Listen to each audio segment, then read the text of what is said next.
Bonjour à tous. La paracha de cette semaine, que nous lisons dans toutes nos synagogues, est celle de Balak.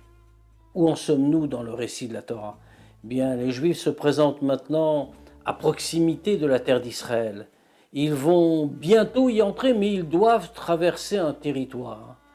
Et les habitants se dressent contre l'avancée. Ce territoire, eh bien, celui de Moab, constitue un petit peu un tampon. Il veut, de cette manière-là, freiner l'entrée du peuple juif sur la terre que Dieu a pourtant promise. Mais ils savent qu'ils ne résisteront pas. Les rois qui se trouvent à cet endroit-là savent que rien ne pourra empêcher cette vague qui monte, portée bien sûr par Dieu lui-même. Alors que font-ils? Ils réfléchissent et se disent, voyons, il y a un homme qui en sera peut-être capable. Cet homme, c'est Bilam. Alors celui qui pense là, c'est Balak qui donne le nom à la paracha, qui est le roi de cette contrée. Et il pense à Bilam, pourquoi? Parce qu'il a vu que la force du peuple juif ne réside pas dans la puissance de son armée. Il a vaincu les plus puissantes armées du monde de l'époque, y compris l'armée égyptienne.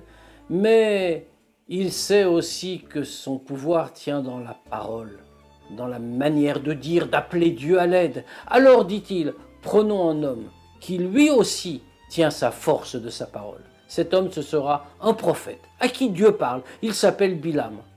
Il n'est pas juif et il va utiliser à la demande de Balak son pouvoir contre le peuple juif, contre donc la volonté de Dieu. Mais ce qui se passe est alors profondément intéressant. Balak a donc demandé à Bilam de venir maudire le peuple juif, espérant l'arrêter. Bilam ne parvient pas à maudire.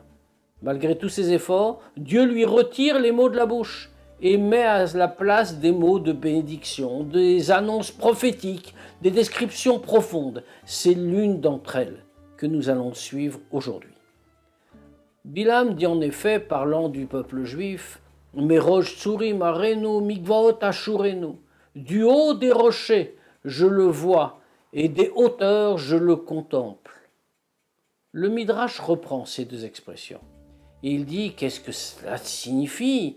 Quels sont ces rochers, ces hauteurs? Eh bien, ce sont, nous dit-il, les Avot et les Imaot, les pères du peuple juif, Avraham, Yitzhak et Yaakov, et les mères du peuple juif, Sarah, Rivka, Rachel et Léa. C'est de cela qu'il s'agit. Et la phrase de Bilam doit être prise dans un sens spirituel, c'est-à-dire que c'est du point de vue spirituel des ancêtres du peuple juif qu'il est obligé de les regarder. Arrêtons-nous un petit peu sur ce concept. Qui est Bilam? Bilam, nous disent nos commentateurs, est un descendant de Lavan. Qui était Lavan? On s'en souvient, c'est l'oncle qui a reçu Yaakov en Mésopotamie lorsqu'il fuyait devant son frère Esav. C'est chez lui que Yaakov a travaillé, qu'il a fait multiplier ses troupeaux. Et c'est Yaakov également qui a dû fuir de chez Lavan, parce qu'il était menacé. Il est parti en emmenant les richesses qu'il avait accumulées sur place par son travail.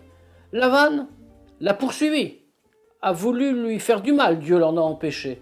Et Lavan, s'adressant à Yaakov, a alors ces mots révélateurs. « Pourquoi t'en vas-tu » à Banot Bnotai, les filles que tu as, mais mes filles que tu as prises comme femmes, bien ce sont mes filles. Abanim, les enfants que tu as eus, Banaï, ce sont mes enfants. Et tout ce qu'il y a autour de toi, tous ces troupeaux, ta richesse matérielle, c'est à moi qu'elle appartient. Autrement dit, spirituellement, Lavan réclame à Yaakov. Il lui dit, toi ta fonction, Yaakov, c'est le spirituel. Pourquoi as-tu du matériel que tu as pris de chez moi? Tu n'as pas à l'utiliser. Ce n'est pas ton rôle, ce n'est pas ta fonction, c'est la mienne, ne mélangeons pas. Bilam est obligé de regarder de ce point de vue-là. Et il répond à la place des pères et mères du peuple juif. Toi, mon ancêtre Lavan, veut dire Bilam, je dois regarder du point de vue d'Avraham, Yitzhak et Yaakov, de Sarah, Rivka, Rachel et Léa. Je dois regarder les juifs pour ce qu'ils sont. Ils sont dans le monde matériel, ils vivent dans le monde matériel, mais leur but est l'œuvre spirituelle, le service de Dieu. C'est cela qu'ils font jour après jour, lorsqu'ils vont à leur travail, à leur bureau, à leur commerce, à leurs études, profanes. En apparence, ils vivent comme tout le monde. En apparence, ce sont de simples êtres humains. Mais tout ce qu'ils font a un sens divin. Et c'est bien sûr une leçon pour nous. Dans notre société où le matériel semble si présent, si prenant, nous pouvons, nous aussi, trouver Dieu à l'intérieur de chacun de nos actes et élever le monde tout entier vers le plus pur du spirituel. Au revoir à tous.